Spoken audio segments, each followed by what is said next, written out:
Donc pour revenir à l'éclipse, donc je pense que Serge aurait agi pareil, mais sur le groupe d'une vingtaine de personnes, bon, il y avait quand même des personnes qui étaient un peu réfractaires au déplacement et qui préféraient plutôt rester à l'hôtel, quitte à rater, à la voir sous les nuages, quoi. Mais bon, je pense que dans ces cas-là, bon, le meilleur choix, c'est de prendre le véhicule et puis de partir le plus loin possible. Enfin, en dehors, en tout cas, des nuages, quoi. Donc, sur les 16, sur les 20 personnes, donc il y en a 2 qui se sont dit, bon, on va rester à l'hôtel. Et c'était dommage pour eux, quoi. Ils ont vécu un peu ce qu'on avait vécu en 2009 du côté de Shanghai. Voilà.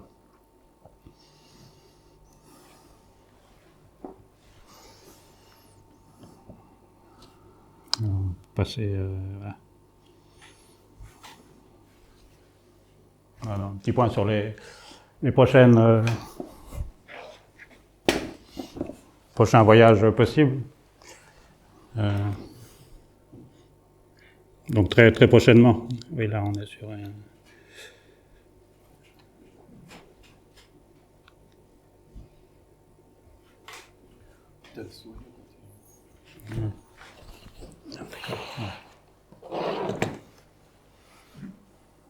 Voilà, donc la prochaine éclipse, c'est une éclipse annulaire, donc dans 3 mois maintenant. Bon, les conditions. Bon, ça peut être.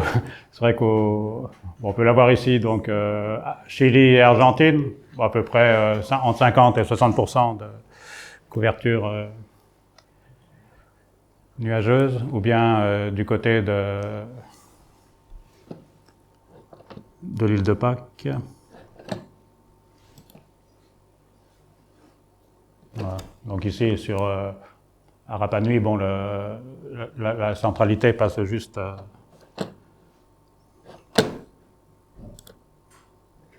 on ne peut pas sortir... parce que là, je suis en mode automatique.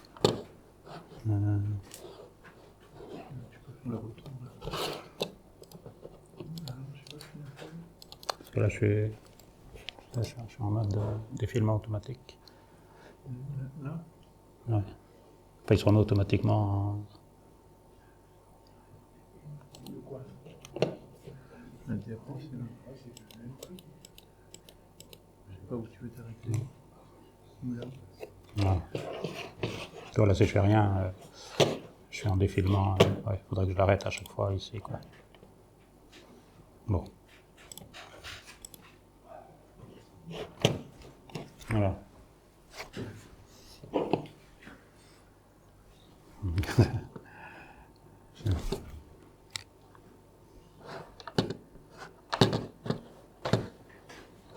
Si je repasse en mode juste... voilà. Je pense que c'est peut-être plus simple. Voilà. Ah non. En haut à droite. Pause.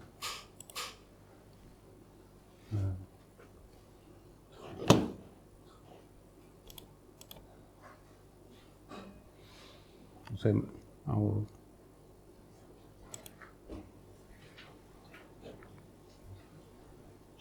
Non, ça défile pas. Ah.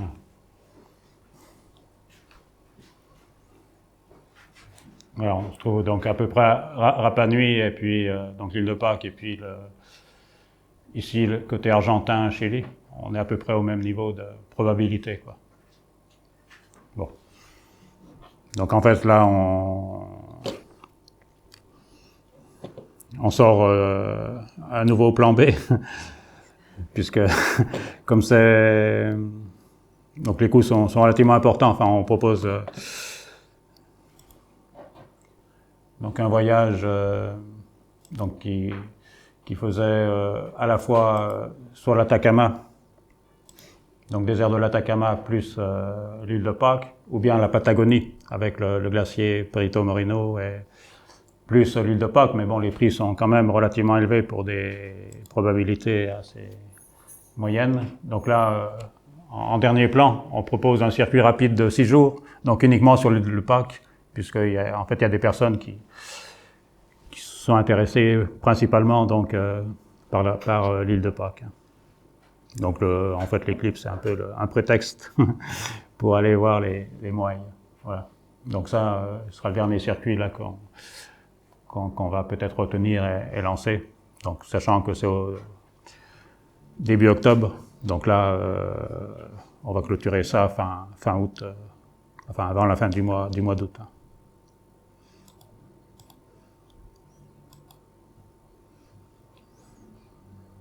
Donc 2025 sera une année sans éclipse. Bon, mais par contre, il y aura toujours la possibilité d'aller voir des aurores boréales. Donc là, on propose pour début 2025 donc un circuit. Voilà, donc qui part de Rovaniemi. Donc un circuit en autobus qui va jusqu'au Cap Nord. Voilà. Et on redescend donc avec des possibilités d'excursion, bon, puis des prix assez raisonnables. Donc avec des dates, pas mal de départs garantis. Et puis un autre circuit donc, qui va plutôt donc, du côté de Tromsø, au niveau du cercle arctique. Et puis donc les îles Lofoten, donc, qui se concentrent principalement à cet endroit-là. Yeah, in my storm detection patrol, we go around the back of one Indian people fine. Ah, c'est pas mal. Voilà. Donc un circuit un peu différent qu'on programme fin mai 2025. Donc souvent là, en fait c'est un programme qu'on avait lancé pour l'éclipse annulaire de 2020. Où, bon, donc il y a eu des événements qui ont fait que tous les avions étaient cloués au sol pratiquement l'année 2020. Et donc il y a des personnes qu'on a fait rêver pour ce voyage et qui m'ont redemandé de le reconduire pour 2025, pour s'occuper un peu. Donc on a fixé à peu près à plus ou moins 2 jours près, donc du 17 mai au 1er juin, avec un vol donc on atterrit d'abord à Chengdu, où là on visite des fermes, des forêts où on voit les pandas. Ensuite, on prend un vol jusqu'à Lhasa, donc on reste à peu près 5 nuits au Tibet, donc à visiter pas mal de monastères. Ensuite, on reprend le train ce qu'on appelle le train du ciel, donc un train couchette qui fait Lhasa jusqu'à Lanzhou, Xining, et puis Lanzhou, donc à peu près 20 heures de train de nuit, enfin de nuit et puis un peu de jour. Pour, à partir de Lanzhou, donc on va visiter les montagnes colorées d'Angxia, suivies du désert avec une petite du 4x4 dans le désert. Voilà, donc tout ça à peu près sur 16 jours. Donc pour l'instant, il y a à peu près 4 partants. Bon, pour 4, le prix est encore assez élevé, mais si après, je pense qu'on peut arriver à 3000, 3005, avec, même s'il y a moins de 10 personnes.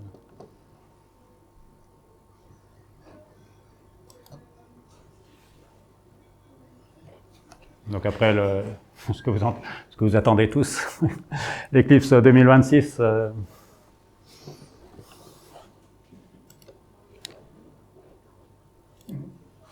Voilà. Donc il sera proche de la maison. Donc Espagne, donc avec les meilleures prédictions météorologiques. Et puis, bon, vraiment une petite fraction de l'Islande et le Groenland. Bon, où les probabilités sont quand même moindres.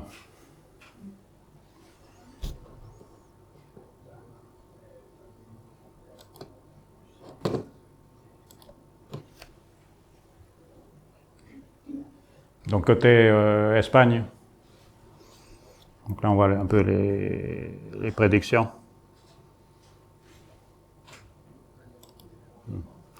toujours ok. Non. J'arrive pas à l'arrêter.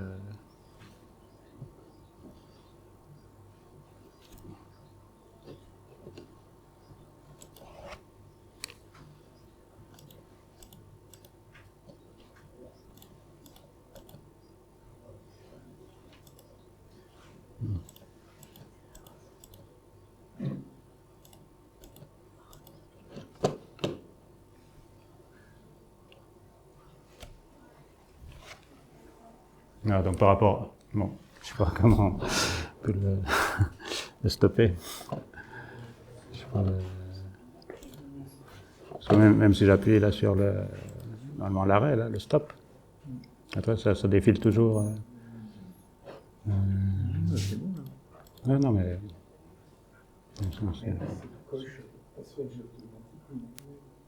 là normalement tu vois.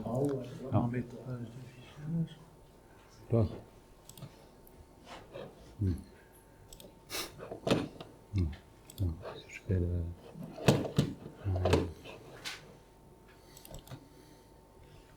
on va rester là-dessus. Parce qu'on est là. Ah. Animation, diaporama. Ça va, c'est bien, comme ça on voit bien. Oui, bon. Mais il n'y a pas. En haut à droite. Je vois rien d'ici. Il n'y a pas de. Bon, on va laisser. Ouais. Donc en fait, aujourd'hui, d'après les meilleurs secteurs, d'ailleurs, bon, on regarde aussi souvent ce que font les Américains ou les Anglais. Donc quels hôtels ils choisissent pour autour du site d'observation. Donc bon, la plupart ont réservé, autour de Burgos, un peu au sud de Burgos, ou alors plutôt dans cette zone-là, ou certains anglo-saxons dans cette zone-là, quoi. Voilà. Donc c'est pour ça que nous, à partir de, pour l'instant, donc on a prévu donc pour un circuit accompagné au départ de Madrid, bon, ce qui permet des personnes qui veulent pas prendre leur voiture, de venir directement prendre un vol jusqu'à Madrid. Et puis là, on a une petite boucle qui donne soit la possibilité, donc pour l'instant au niveau hôtel, donc certains hôtels ils rechignent quand même encore à louer, en tout cas pour une seule nuit ou pour 2 nuits, donc ils veulent louer un certain temps. Voilà. Donc ça donne la possibilité, donc soit en faisant des dates décalées, donc soit de tomber le 12 août, soit sur Burgos, ou soit à ce niveau-là, quoi. Donc, bon, Saragosse, la ligne de centralité, il y en a pour moins de 2 heures de route, bon, sachant que l'éclipse est au coucher du soleil. Donc, idéalement, avec une éclipse au coucher, donc de la voir sur l'océan, au moins il n'y a pas d'obstacle, mais bon, il y a quand même souvent une brume en fin de journée, et puis des prédictions qui sont quand même moins bonnes que dans la partie un peu désertique au nord de Madrid, quoi. Voilà. Donc après un autre site, bon, ce serait à Palma de Majorque. Voilà. Très basse. Ouais, ce sera très bas, ouais, et puis sera assez prisé comme destination. Bon, il y a quand même pas mal de capacités hôtelières, capacité d'hébergement. Mais c'est un pari un peu risqué, puisque donc là, il n'y a pas de possibilité de mobilité. Bon, une fois qu'on est sur l'île, autant ici, bon, on peut facilement prévoir des plans B et des plans C pour tracer la route en fonction des prédictions météo, quoi. Donc et maintenant, on a quand même des sites de prédiction assez fiables et qui permettent au dernier moment de viser des trouées. Voilà.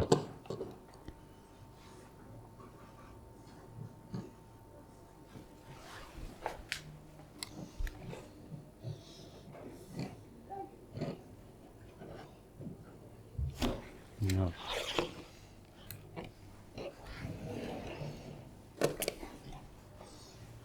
Donc, et pour donc un autre circuit, avec la possibilité de partir au départ, donc soit en autotour ou soit, bon, pour ceux qui arrivent de n'importe où, je dirais. Donc, ou faire un regroupement au niveau du côté de Biarritz, et puis là, faire un départ en autobus. Donc, une petite boucle avec toujours l'éclipse au départ de Burgos dans cette zone-là, quoi. Voilà. Donc, pour l'instant, c'est les premiers projets qu'on a mis en place. Donc, on semble que... Mais bon, il y a encore un peu de temps, donc on peut après adapter ou réaménager en fonction des avis de chacun, enfin, surtout en raison des... Mais je pense que le site de Burgos, enfin, autour de Burgos ou Saragosse, ça semble être un des meilleurs spots au niveau météo. Voilà. Donc après, bon, ça nous mène encore un peu plus loin, en 2027. Donc là, ce sera aussi, en tout cas, des éclipses qui seront moins coûteuses que d'habitude, quoi, puisque au niveau, on pourra aller un peu moins loin. Donc soit sur Tunisie, Algérie, Maroc, ou vraiment et puis donc bon, malgré que ce soit au mois d'août, donc ça a une éclipse en plus de 6 minutes 20. Donc il passe pile poil en dessus du temple Karnak à Luxor, quoi. Bon là, les températures seront peut-être un peu élevées, mais normalement, enfin, même au mois d'août en Égypte, bon, peut-être 35, 40 degrés, quoi. Voilà.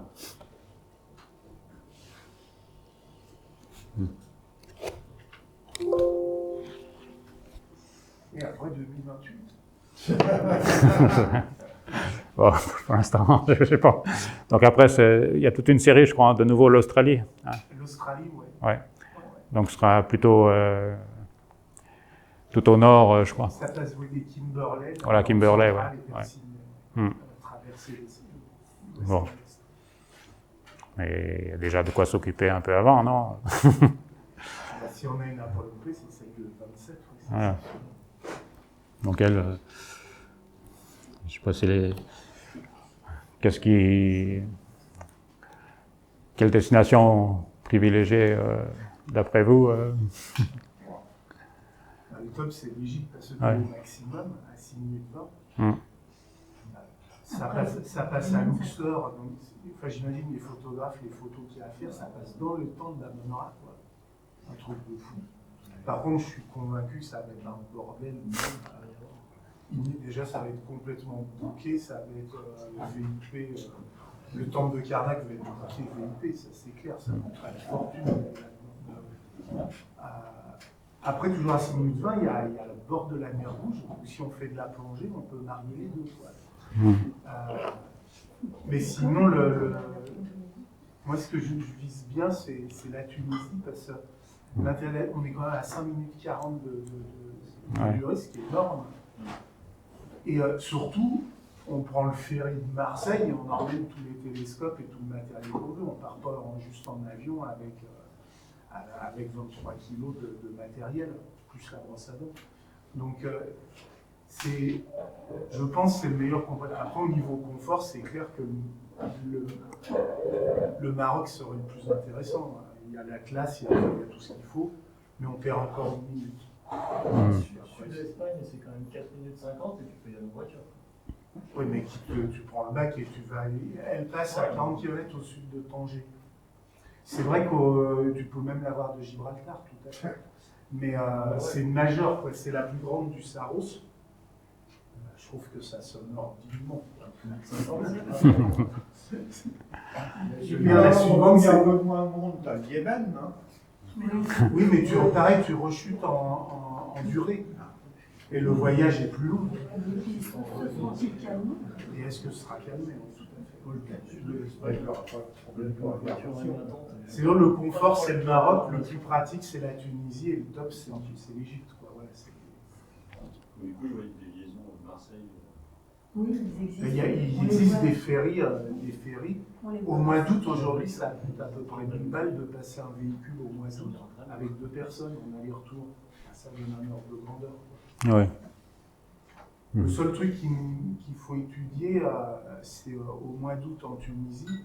Donc ça passe vers Djerba, donc dans le nord Tunisie. Qu'est-ce qu'il en est des vents de sable, des brumes de chaleur, des trucs et des machins qui pourraient pourrir.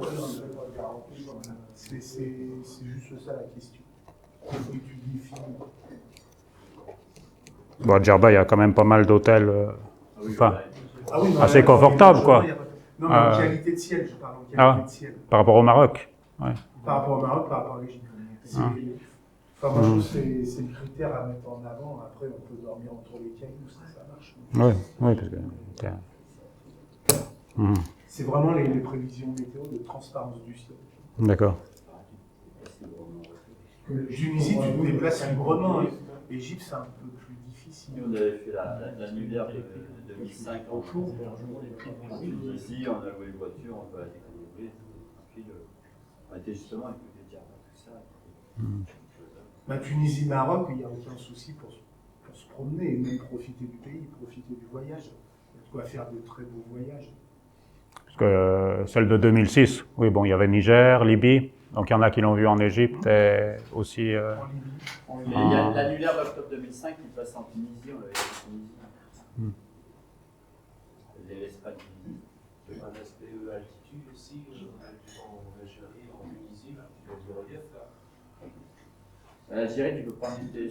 L'Algérie, c'est ça, c'est squeezé au niveau matériel à ce Donc, fermer le banc, quoi. Ça veut dire, sauf l'avoir à l'œil nu. Même une paire de jumelles, on ne peut pas. Ah bon? Oui. Ouais. Donc, c'est pour ça que l'Algérie est hors sujet. Mais la SAF, il a des partenariats avec des organismes algériens, non? Non, c'est pas la question, c'est que tu peux pas emmener d'instruments. Oui, mais en plus, tu n'as plus rien pour mon permis. Non, mais ça, tu peux emmener du mouton, c'est pas le problème.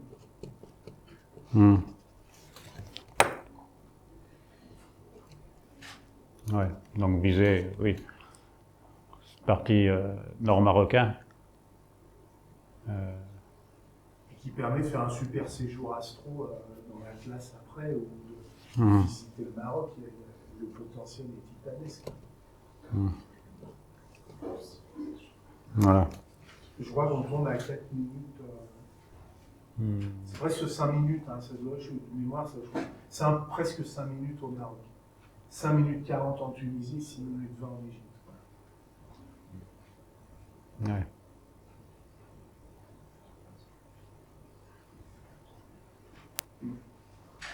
Très très bien. Bon, parce qu'après en Égypte, bon, d'après ce que j'ai entendu, bon, les bateaux de croisière sont pris d'assaut, donc ils sont déjà pas mal réservés. Ce serait l'idéal, bon. Voilà. C'est sûr, ce serait extraordinaire. Après, le tente de carrelage, je pense qu'il sera réservé VIP, ça coûtera des milliers d'euros. Après, c'est vrai qu'il n'y a pas que le tente de Karnak. Il y a des petits, je pense à des petites tentes plus confidentielles qui sont de l'autre côté de la vallée du Nil, en plein milieu du désert. Là, ouais, bon, ça peut le faire. Hein. Quand même une je pense zone. au Ramazéum, des trucs comme ça. Infiniment moins courus que Karnak. Ça le fait. Hein. Et puis après, s'il y en a qui font de la plongée, là, ça envoie du steak, hein, là où ça sort. C'est de la super plongée. Parce que oui, là tu as le... Non, dans le sud, justement là où la ligne de centralité sort. Ici, là? Ouais. T'as des... Là, ça envoie. Donc je sais pas. On a encore quelques années pour se décider. Voilà.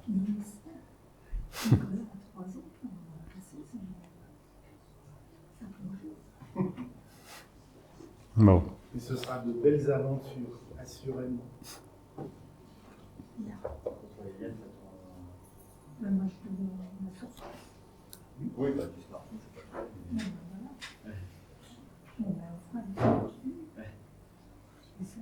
Bon, après, il y a Je crois que ça passe pile poil sur la Mecque aussi, en Arabie Saoudite, là, par là. Mais bon. Non, mais c'est pas ça. Elle est tellement pratique pour nous, c'est de l'autre côté de la Méditerranée. Ah ouais. Pourquoi les s'emmerder plus loin? C'est un peu l'idée. Elle est majeure et proche enfin, des billets d'avion, ils sont pas chers pour aller là-bas. Ils sont pas chers. Bah, À cette période-là, c'est pas cher. bah, si elle passait en Asie ou Tataouine, là, Tataouine, ce serait pas le même prix. Ouais. La Chauny en véhicule, tu passes à 1000 balles. Quoi. Oui, parce qu'en 2006, là, je sais qu'il y a Club Eclipse, lui, il avait rejoint la Tunisie en bateau, donc depuis Marseille, oui, avec leur véhicule, avec des camions aussi italiens, tout ça, ouais. Donc, là, tu peux emmener vraiment du matériel, tant les photographiques que les visuels. Encore là, pour voir une éclipse, le mieux, c'est pas une paire de jumelles, hein, c'est plus c'est gros, mieux c'est.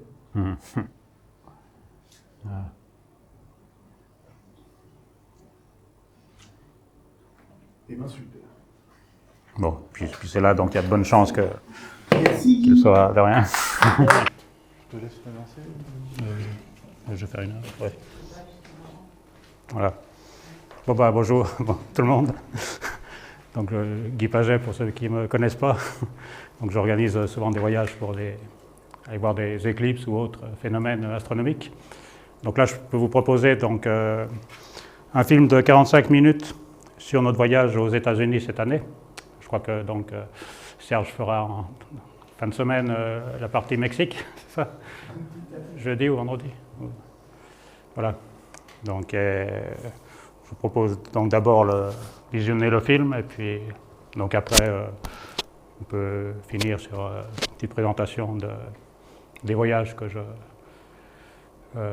en projet pour les prochaines éclipses ou autres phénomènes.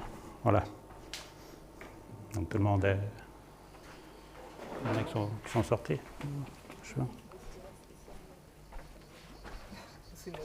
T'es fait piquer? Non, Non, c'est madame. Ah bon? Ah. C'est à quel endroit? Ah oui. Il y a eu deux pictures. Alors, il faut vous sortir la chaleur.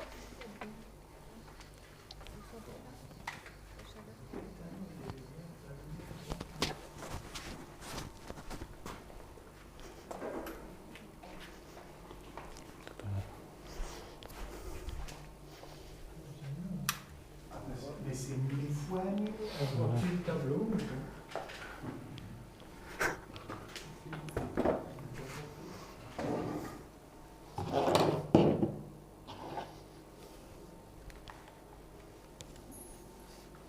On va attendre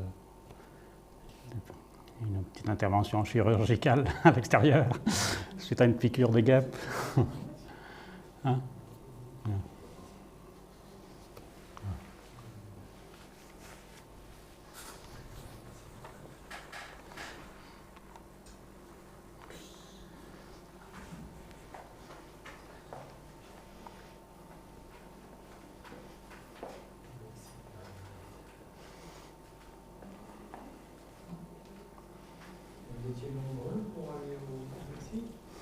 Donc au total, bon, on a fait un circuit accompagné en bus.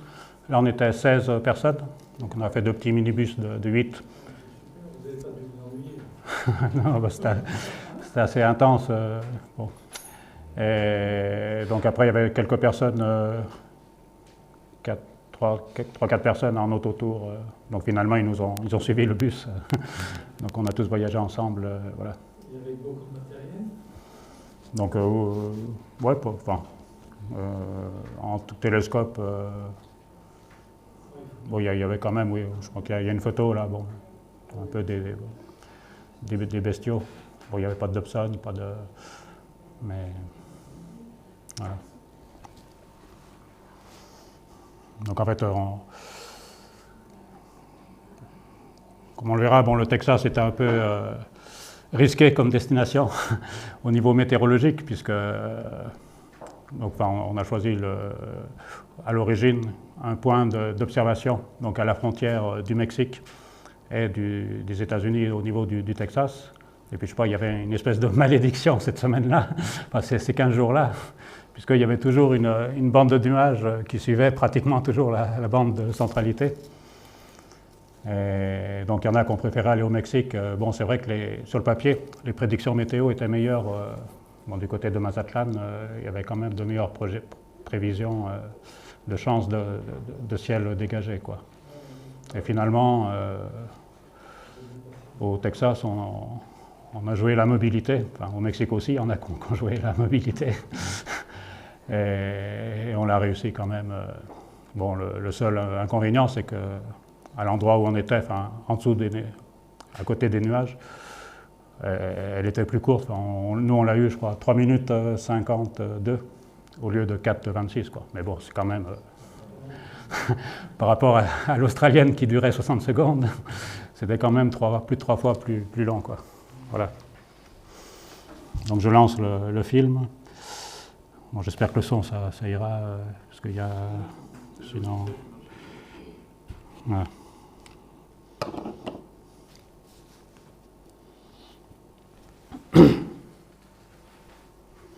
L'éclipse solaire totale du 8 avril 2024 touche pour la première fois le continent près de Mazatlan au Mexique, avant de pénétrer au Texas, puis traverse en diagonale des États-Unis jusqu'au Maine en visitant également les provinces maritimes du Canada, avant de finir sa course dans l'océan Atlantique au large de Terre-Neuve. La totalité dure jusqu'à 4 minutes et 26 secondes, le long de la ligne médiane. La dernière éclipse solaire totale Saros 139 a pu être observée par certains d'entre vous le 29 mars 2006, principalement au Niger, en Libye, en Égypte et en Turquie.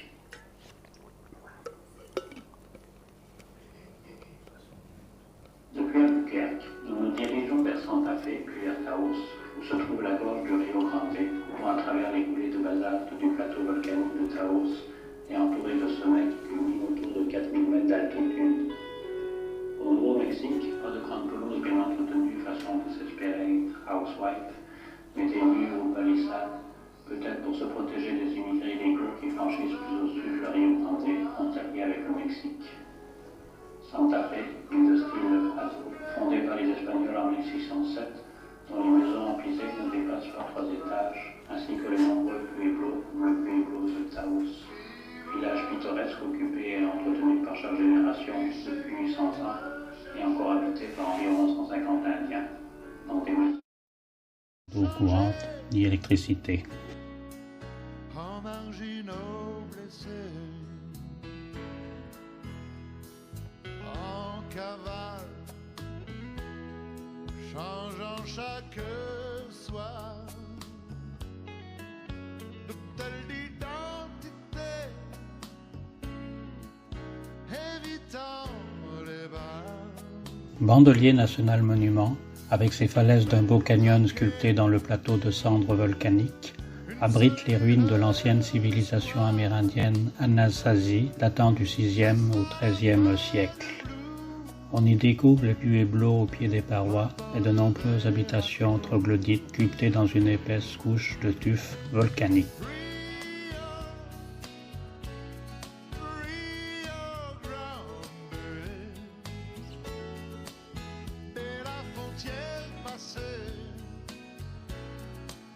Nous serons blanchis, sauvés. Rio, Rio Grande. Le temps va s'arrêter pour mieux nous oublier. On se promet une vie sans blues. Tout commence à Veracruz.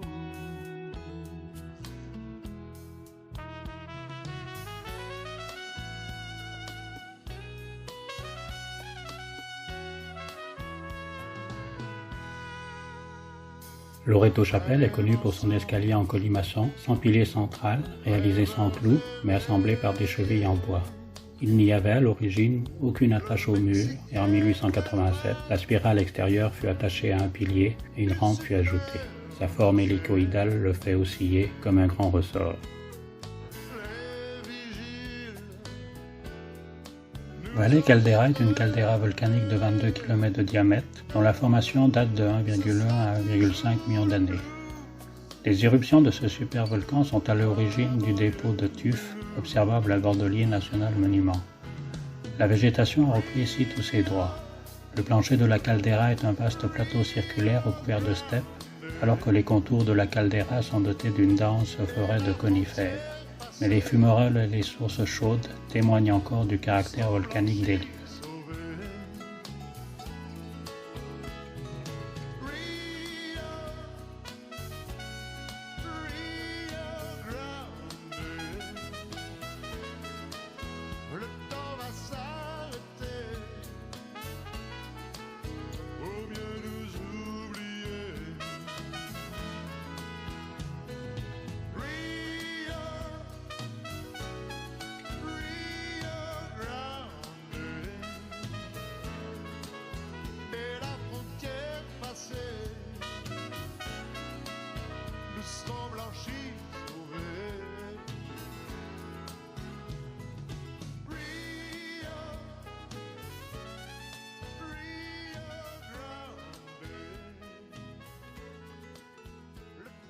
El Malpais National Monument couvre une superficie de 462 km². El Malpais signifie « mauvaise terre » en espagnol, en raison du champ volcanique extrêmement stérile et spectaculaire qui couvre une grande partie de la superficie du parc.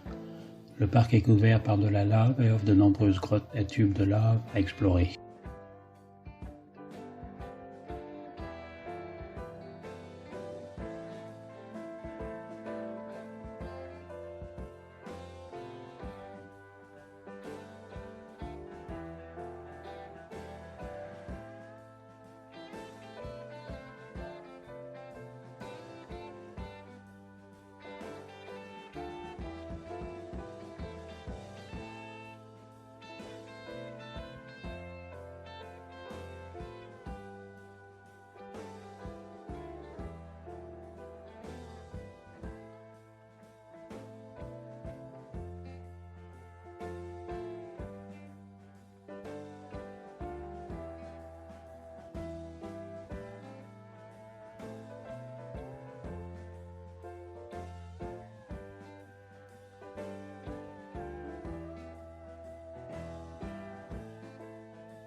Le Very Large Array Observatory est un radiotélescope formé de 27 antennes paraboliques identiques, larges de 25 mètres chacune, qui se déplacent sur des voies de chemin de fer disposées selon un tracé formant un immense Y. 2 branches de 21 km et un pied de 19 km. Les 27 antennes ont chacune leur propre récepteur, les signaux de chaque récepteur étant transmis à un site central où ils sont combinés. L'image haute résolution ainsi obtenue équivaut à celle d'un très grand radiotélescope dont le diamètre sera égal à la distance maximale séparant les antennes. La résolution angulaire maximum pouvant être atteinte est d'environ 0,05 secondes d'arc. Chacune de ces antennes de 230 tonnes peut être déplacée vers différents endroits à l'aide d'un transporteur. Cela permet aux astronomes de les placer selon plusieurs modèles appelés configurations. Les antennes peuvent être regroupées dans une zone ne dépassant pas 0,6 miles de large ou réparties sur un diamètre de 22 miles. Chaque configuration offre des avantages uniques aux astronomes ainsi qu'une expérience visuelle différente aux visiteurs.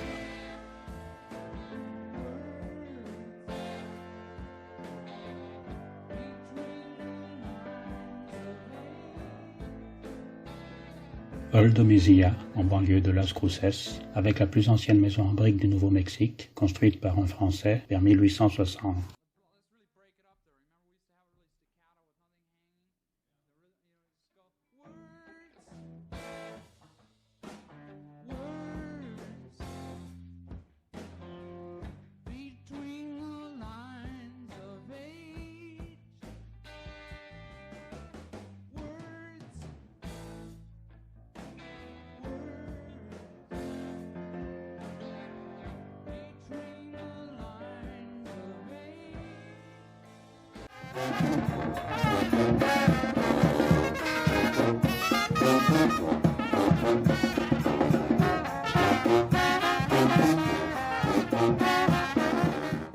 Situé entre les montagnes San Andrés et le désert de Chihuahuan, White Sand est tout simplement le plus grand désert de gypse du monde.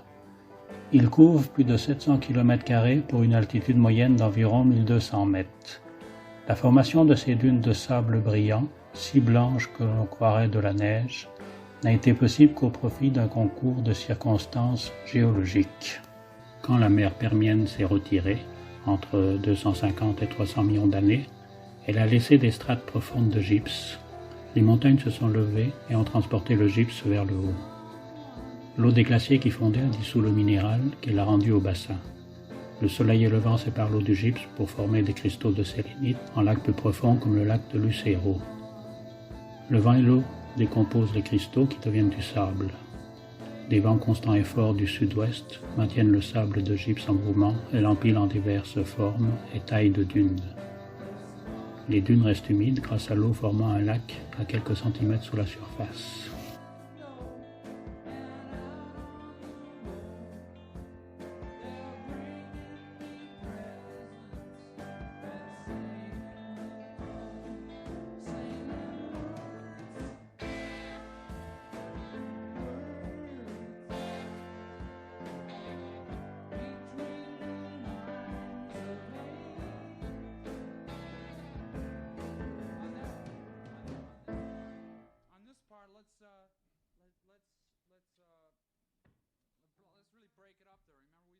Le parc national des grottes de Carlsbad, inscrit au patrimoine mondial de l'UNESCO. Situé dans les montagnes de Guadalupe dans l'État du Nouveau-Mexique, ce paysage karstique comprend plus de 80 grottes connues, remarquables par leur dimension et l'abondance, la diversité et la beauté de leur formation minérale et les nombreuses gravures rupestres de différentes époques. La Carlsbad Cavern atteint une profondeur de près de 500 mètres. La grotte de l'Echuguilla se distingue des autres et offre un véritable laboratoire souterrain où l'on peut étudier les processus géologiques et biologiques dans un environnement inviolé. Cette grotte est seulement ouverte aux scientifiques.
Construit sur le site d'un ancien village indien, Fort Davis est aujourd'hui considéré comme l'un des meilleurs vestiges de postes militaires frontaliers.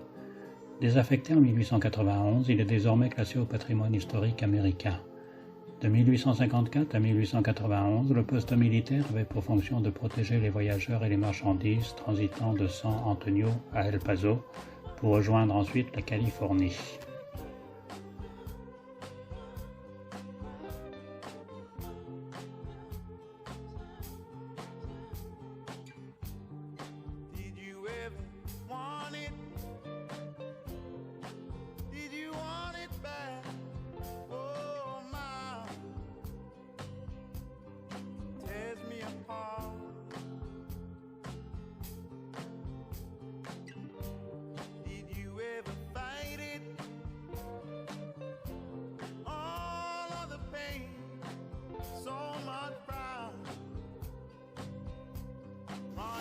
Le télescope Harlan G. Smith est un télescope de 2,7 mètres. Ce télescope est l'un des nombreux télescopes de recherche faisant partie de l'observatoire de l'Université du Texas à Austin. Le télescope a été achevé en 1968 avec l'aide substantielle de la NASA. Le télescope a été victime d'un acte de vandalisme en février 1970. Un ouvrier nouvellement embauché a souffert d'une dépression nerveuse et a introduit une arme de poing dans l'observatoire. Après avoir tiré un coup de feu sur son superviseur, l'ouvrier a ensuite tiré des coups restants dans le miroir primaire. Les trous ont effectivement réduit le télescope de 107 pouces à l'équivalent d'un télescope de 106 pouces, soit environ 2,5 cm de moins, mais n'ont pas affecté la qualité des images du télescope, seulement la quantité de lumière qu'il peut collecter. Équipé d'un instrument unique dans le monde entier, baptisé Virus W, cet instrument a permis aux chercheurs de l'Université du Texas de découvrir en 2021 un trou noir supermassif au centre de la galaxie de Lion, qui n'avait jamais été observé auparavant dans les galaxies de petite taille. Le télescope Hobby-Eberly est un télescope de 9,2 mètres. Le miroir primaire est constitué de 96 éléments hexagonaux en zéro dur. Le zéro dur est un verre de type vétro-céramique inventé en 1968 par le producteur de verre Scott à la suite d'une commande spécifique de l'Institut Max Planck d'astronomie à Heidelberg en Allemagne. Son coefficient de dilatation est presque nul et excellemment homogène dans l'ensemble de la matière. Le télescope est fixe à hauteur, 55 degrés, et mobile en azimut. Il peut observer des objets pendant une durée de 1 à 2 heures à l'aide d'un système de poursuite situé au foyer. Ce système suit l'objet à travers la pupille, compensant la rotation de la Terre. 3 instruments sont disponibles pour analyser la lumière des objets observés. Ces 3 instruments sont des spectrographes, respectivement à haute, moyenne et basse résolution spectrale. Le spectrographe à basse résolution est monté au foyer primaire, tandis que les spectrographes à moyenne et haute résolution sont installés dans le bâtiment, la lumière y étant dirigée par un câble à fibre optique. Le télescope a été utilisé pour une grande variété d'études allant du système solaire aux étoiles de notre galaxie, ainsi que des autres galaxies. Mesurant des vitesses radiales de l'ordre de 1 mètre par seconde, le télescope a été utilisé avec succès pour découvrir des exoplanètes. Avec le spectrographe à basse résolution, le télescope a été utilisé pour identifier des supernovas de type 1A, permettant de mesurer l'accélération de l'univers. Il a également été utilisé pour mesurer la rotation de galaxies individuelles.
La visite de Big Bend National Park est un excellent moyen de découvrir la transition entre le désert aride et les habitats de montagne plus frais.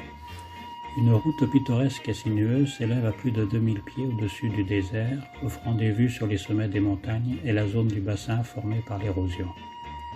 Une route panoramique nous mène à Santa Elena Canyon Overlook, où les falaises de calcaire s'élèvent à 1500 pieds au-dessus du Rio Grande qui trace la frontière avec le Mexique.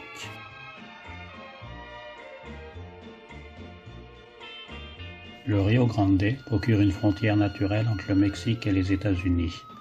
À l'origine, le Rio Grande, qui prend sa source dans les Rocky Mountains, dans l'État du Colorado, alimentait généreusement le fleuve jusqu'au niveau du golfe du Mexique.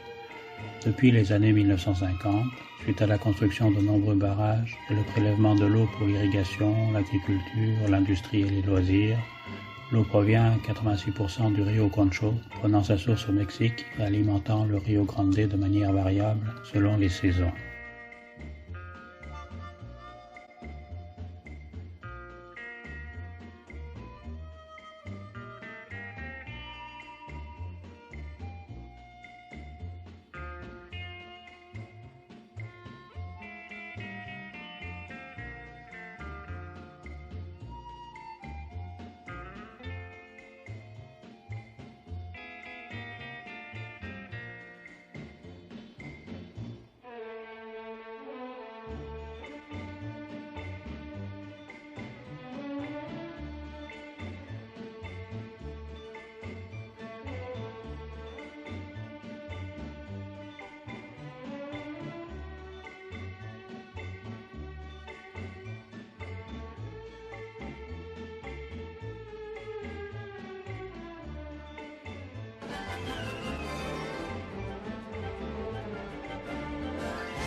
Bip bip, Velocius volatilus.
Au regard des prédictions météorologiques la veille de l'éclipse, le choix du site d'observation était les plus risqués. Devions-nous rester au plus proche de la ligne de centralité et bénéficier de 4 minutes 24 de totalité sous un ciel texan potentiellement nuageux, ou devions-nous nous échapper de la couverture nuageuse, quitte à sacrifier quelques précieuses minutes de totalité? Décision est prise le matin d'aller chasser l'éclipse du côté de Brady, et nous nous positionnons à 295 km de notre hôtel sur le site de Camp San Saba, à l'endroit où était stationnée de 1862 à 1864 la compagnie de volontaires à cheval du capitaine O'Brien, une unité du Frontier Régiment, organisée pour protéger la frontière contre les Indiens. Le régiment devint en 1864 le 46e cavalerie du Texas dans l'armée confédérée. Nous n'avons pas croisé d'Indiens, seulement quelques Texans, quelques Texanes qui nous ont aimablement permis de stationner sur le site.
plein centre-ville de San Antonio, l'Alamo est un lieu de bataille sanglante entre Texans et Mexicains en 1836 et nous pouvons déambuler ensuite le long du River Oak à pied ou en bateau sur la rivière.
Le Space Center de Houston retrace la progression de l'exploration spatiale humaine, notamment les missions Apollo.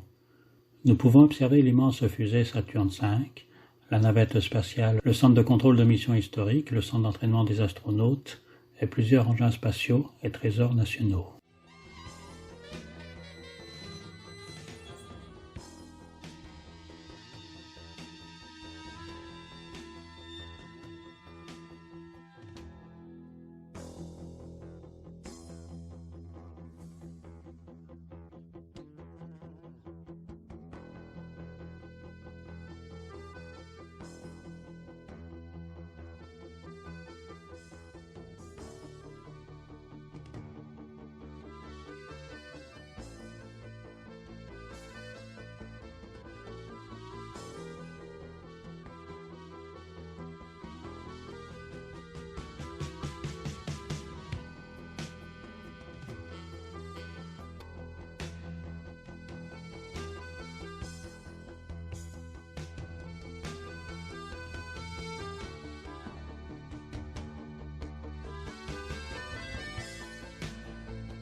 Ryan was able to stay engaged in the co-pilot and set out his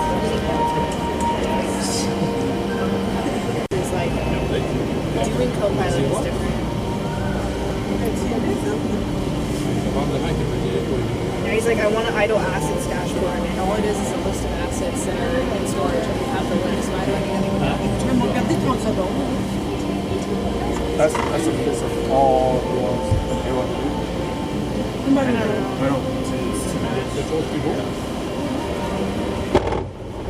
So, but it's just like no direction. It's like here are like 20 ideas of things that like need to get done. Scott probably has stuff for you guys, but he's probably gonna like sit down and like, write out a long message of like, hey Simon, you're gonna do this. yeah, so it's very detailed, but I know he just always throws it out there, and then Carrie and I are like, ask any question or stop, send up because he explained it so well. Like I know exactly what you want. Like, okay, I'm gonna do it, right?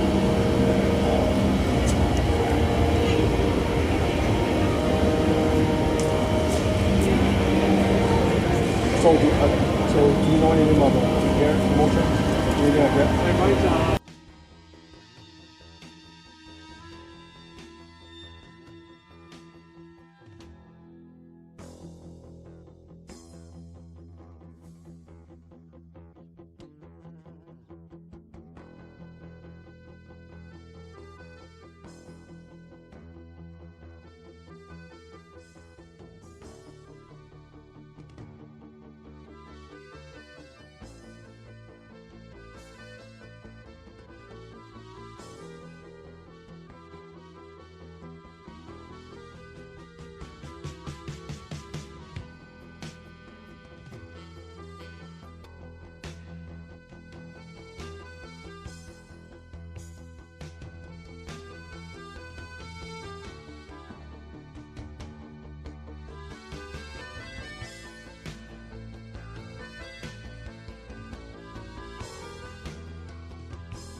Depuis Houston, nous continuons ensuite notre périple en Louisiane jusqu'à la Nouvelle-Orléans.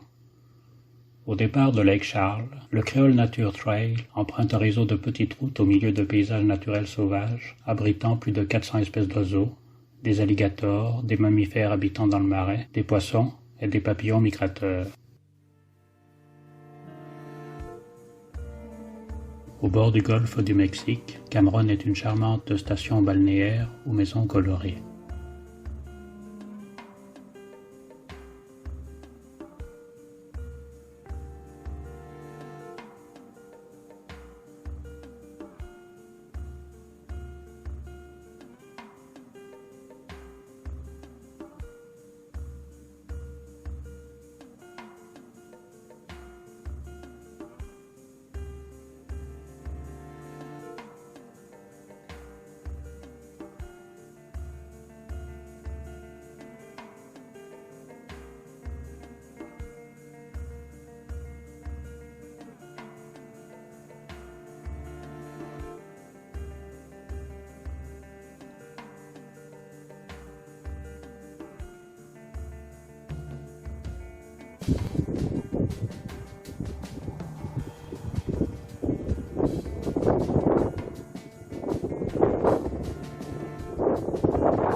Nous continuons ensuite vers Lafayette, en pays cajun, où nous pourrons visiter à proximité les jardins tropicaux et la réserve d'oiseaux migrateurs d'Avery Island sur la propriété de la fabrique de Tabasco.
Oh yeah.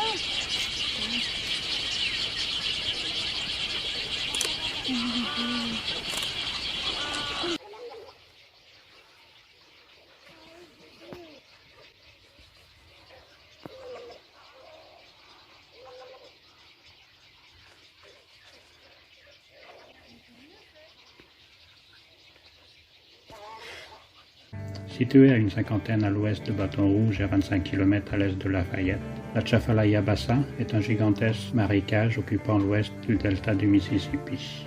Sur des centaines d'hectares, Les cyprès et les saules noirs recouverts de mousse espagnole composent une mystérieuse forêt dans l'eau envahie aussi de jacinthes, faisant office de filtre et nourrissant des poissons.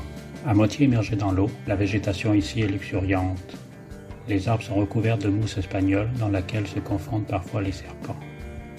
Les marécages sont un véritable paradis pour les oiseaux et les alligators qui y vivent en grand nombre. Au-dessus de l'immensité des marécages, le début des années 1970 a vu surgir le deuxième plus grand pont du monde après celui du lac Pontchartrain pour enjamber une zone particulièrement hostile. Des milliers de tonnes de béton sur 27 km de long. Il a fallu 6 ans aux experts pour vaincre l'Atchafalaya et 112 millions de dollars, des pylônes de 30 à 40 mètres de long ayant dû être enfoncés dans la boue pour supporter l'ensemble. Le kilomètre d'autoroute le plus cher du pays.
Nous continuons jusqu'à Baton Rouge, la capitale de la Louisiane, avec son State Capitol, haut de 137 mètres. Nous suivons ensuite le Mississippi jusqu'à la Nouvelle-Orléans, où les anciennes plantations côtoient désormais les raffineries et les sites pétrochimiques, et où les cargos et les barges ont remplacé les steamboats mus par des roues à aubes. Le terme plantation désigne aussi bien la terre cultivée que la demeure principale des propriétaires. Celles-ci se sont développées tout le long du Mississippi car la terre fertile n'y manquait pas et que la proximité du fleuve permettait l'irrigation des cultures, le coton en amont, la canne à sucre et le riz vers l'embouchure. Les plantations sont à la fois les témoins et les vestiges d'un passé qui allie splendeur et horreur, enrichissement spectaculaire de quelques-uns et asservissement de tous les autres. Bien que beaucoup aient disparu, incendiés lors de la guerre de sécession, détruits par les crues intempestives du Mississippi, ou balayés par les ouragans, ou encore laissés à l'abandon par les familles désargentées, quelques-unes, restaurées depuis, tressent fièrement leur colonnade et content une histoire riche et contrastée.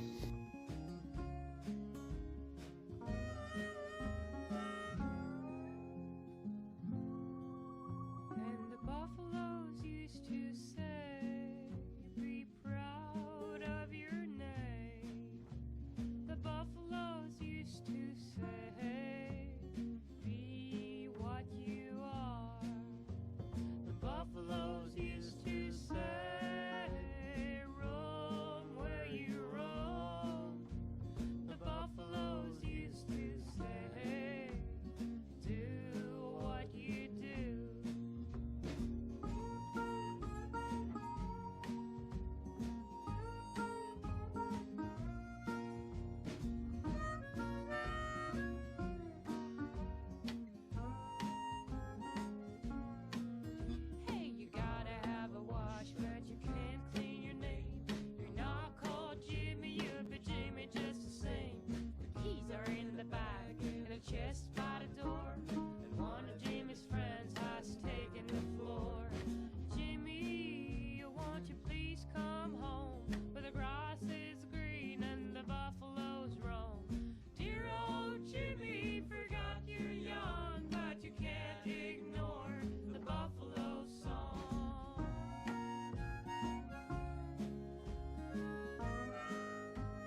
Avec ses demeures historiques, ses jardins luxuriants, ses bistrots chics et boutiques élégantes, le Garden District incarne le faste du Sud d'autrefois.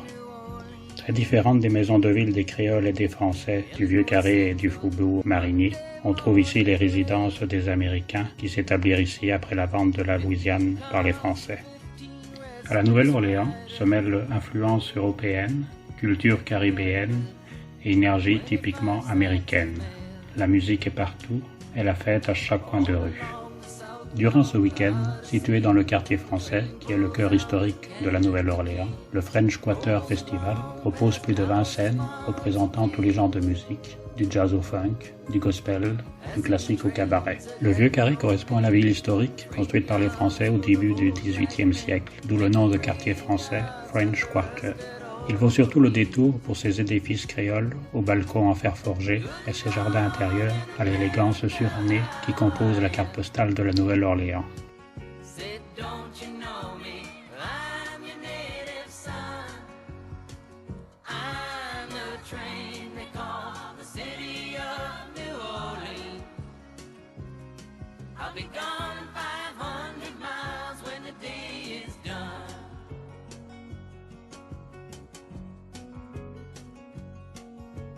Card games with the old man in a club car. Penny a point, ain't no one keeping score. As the paper bag that holds the bottle, feel the wheels rumbling neath the floor. And the sons of Pullman porters and the sons of engineers write their father's magic carpets made of steel. And mothers with their babes asleep rocking to the gentle beat, and the rhythm of the rails is all they feel. Good morning, America, how are you? Said, don't you know me? I'm your native son. I'm the train they call the city of New Orleans. I'll be gone 500 miles when the day is done.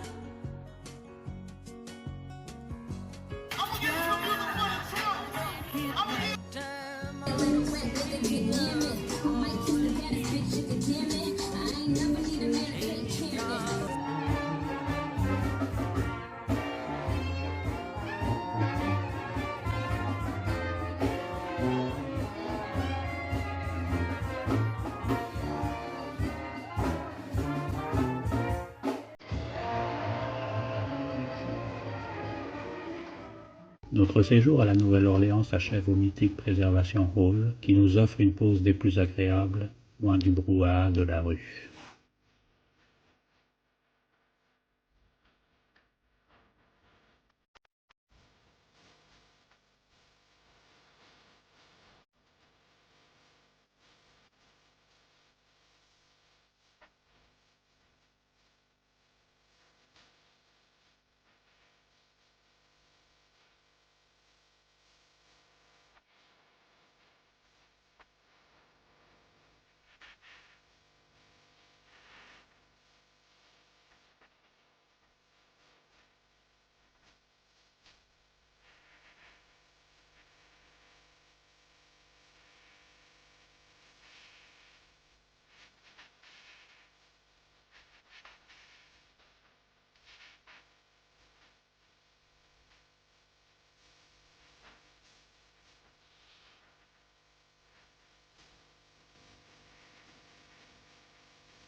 Bon, ce qu'on peut dire aux États-Unis, c'est assez varié.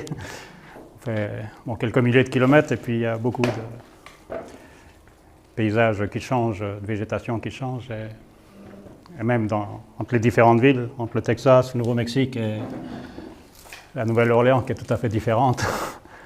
Il y a beaucoup de comportements différents, quoi, selon la religion ou bien la position des personnes. Voilà. Donc c'est un voyage assez varié. Bon, je ne sais pas si vous avez quelques questions.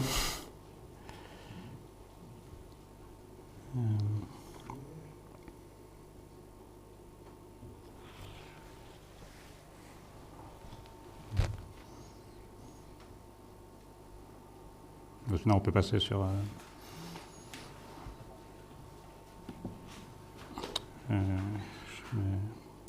ici, là. Ah.